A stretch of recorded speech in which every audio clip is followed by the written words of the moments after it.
सदर प्रकरण हे घातपाताचं प्रकरण असावं असा संशय आल्यामुळं आम्ही त्याचा छडा लावायचं ठरवलं आणि लगेच 24 तासात आम्हाला सर्व माहिती, गोपनीय माहिती उपलब्ध करून घेतली.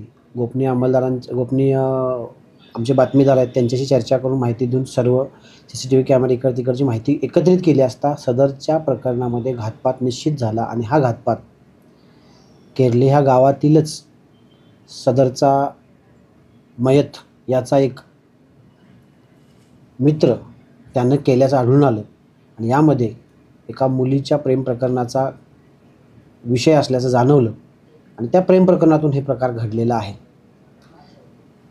त्यामुळं त्याच्यावर त्याच्याकडे चौकशी केली असता डिटेल्स माहिती मिळालेली आहे आणि त्यानंतर आम्ही खात्रीशीररित्या माहिती मिळवून चौकशीअंती गुन्हा दाखल केलेला आहे मर्डरचा आणि त्या जो आरोपी आहे त्याला ताब्यात घेण्यात आलेला आहे आणि त्या अनुषंगानं सदर गुन्ह्यामध्ये पुढील तपास आम्ही करत आहोत.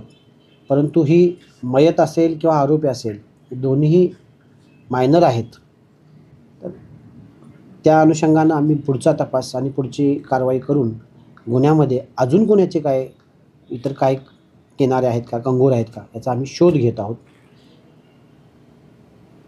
या घटनेच्या अनुषंगानं पालकांना माझी एक विनंती आहे की पालकांनी आपल्या टीनएजमधील मुलांच्या हालचालीवर लक्ष ठेवावं. कोणत्या घटना घडत आहेत, काय होत आहेत.